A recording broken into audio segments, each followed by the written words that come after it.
महिलाओं को खास करके ये इंगित किया गया है, कार्टून उनको समर्पित किया गया है। तो मैं अहिल्याबाई जी के जीवन से उन्होंने उनको पुण्य श्लोका कहा जाता है और किस तरह उन्होंने अपने पुण्य प्रताप से साम्राज्य में उनके रहते हुए किसी भी प्रकार की आर्थिक तंगी नहीं हुई। जन जन की आवाज, सिटी न्यूज एमपी। राज्य मंत्री प्रतिमा बागरी पहुंची हनुमना रानी अहिल्याबाई होलकर की 300वीं जन्म जयंती के अवसर पर स्वसहायता समूह सम्मेलन में हुई शामिल।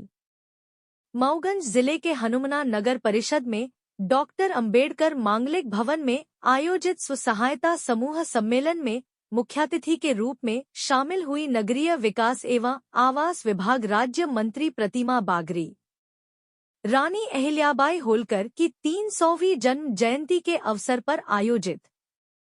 कार्यक्रम के दौरान भारतीय जनता पार्टी के जिला अध्यक्ष राजेंद्र प्रसाद मिश्र, जिला महामंत्री कार्यक्रम के प्रभारी सरिता सिंह पटेल सहित योजनाओं से संबंधित अधिकारी कर्मचारी, एसडीएम, तहसीलदार, नगर सीएमओ, नायब तहसीलदार सहित पुलिस प्रशासन भी मौजूद रहा। धूप दीप और अतिथि सत्कार के साथ शुरू हुए कार्यक्रम को संबोधित करते हुए मुख्य अतिथि राज्य मंत्री प्रतिमा बागरी ने कहा कि यह अवसर केवल एक आयोजन नहीं, बल्कि महिला सशक्तिकरण, स्वावलंबन और सामाजिक उत्थान के हमारे साझा संकल्प का प्रतीक था। लोकमाता अहिल्याबाई होलकर जी ने अपने त्याग, नेतृत्व और दूरदर्शिता से यह प्रमाणित किया कि एक नारी समाज की दिशा और दशा बदलने की क्षमता रखती है।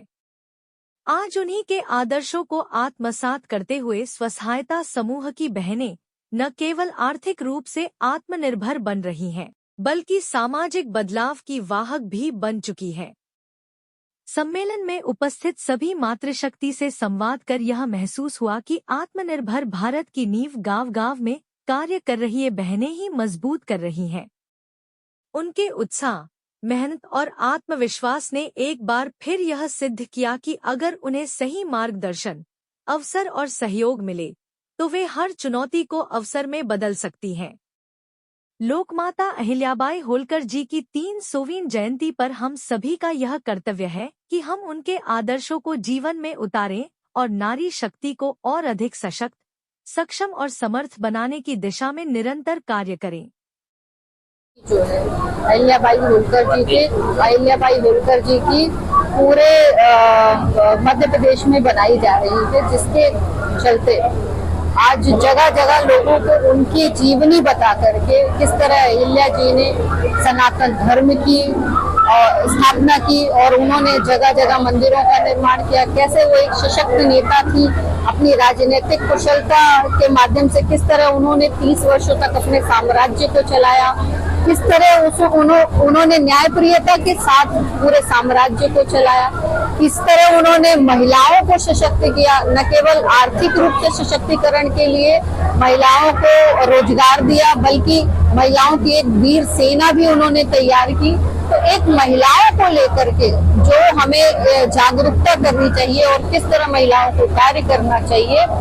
समस्त क्षेत्र को ध्यान में रखते हुए हर एक महिला को उसकी जानकारी दी है और महिलाओं का आह्वान किया है कि जिस तरह अहिल्या जी ने अपने जीवन में संघर्ष करते हुए सब कुछ होने के बाद भी जनता के लिए अपने जीवन को समर्पित किया, भगवान शिव को अपना जीवन समर्पित किया, अपने राज्य को और न केवल विकसित करने के लिए उन्होंने विभिन्न प्रकार की कार्यों को किया। उस तरह से हमने सीख लेते हुए हमें भी अपने समाज में काम, महिलाओं को खास करके ये इंगित किया गया है, कार्टून उनको समर्पित किया गया है। तो मैं अहिल्याबाई जी के जीवन से उन्होंने उनको पुण्य श्लोका कहा जाता है और किस तरह उन्होंने अपने पुण्य प्रताप से साम्राज्य में उनके रहते हुए किसी भी प्रकार की आर्थिक तंगी नहीं हुई, किसी भी प्रकार की अन्न का जो है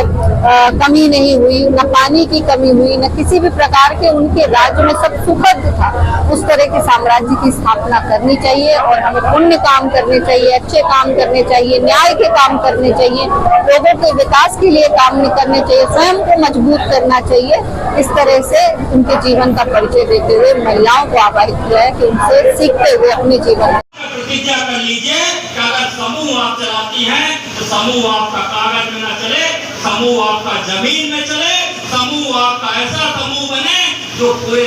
मऊगंज नहीं पूरे प्रदेश और देश के लिए प्रेरक समूह हो और समूह के सभी सदस्यों की बराबर भागीदारी हो। हमारे परिवार में पुरुष की भागीदारी कम हो और महिलाओं की 100% भागीदारी हो। तो अगर ये नारायण के स्वसहायता समूह अगर इतना कर लिए, आपने अलग अलग क्षेत्रों में इस तरह का काम प्रारंभ कर दिया, तो सही मायनों में अहिल्याबाई जी के सपनों को आपने साकार कर दिया। अहिल्याबाई जी ने जो सोचा था, जो विचार किया था, जो चिंतन किया था, जो मनन किया था कि आने वाले 300 वर्ष के बाद हमारी बहनें, हमारी महिलाएं, हमारी माताएं, हमारी चाची, आने वाली पीढ़ी भारत की भविष्य देश को परम वैभव की ओर ले जाएगी, समाज में उनकी 50% की हिस्सेदारी होगी। तो उस हिस्सेदारी के उस सपने को साकार करने का काम आप सबके कंधे में है। इतना कह करके मैं अपनी वाणी को विराम देता हूँ। आप सबका बहुत बहुत स्वागत अभिनंदन। आप सब लोग आए, मैं भारतीय जनता पार्टी मऊगंज जिले की ओर से आप सबका आभार, आपका इसी तरह स्नेह और प्यार चाहता हूँ। बहुत बहुत धन्यवाद।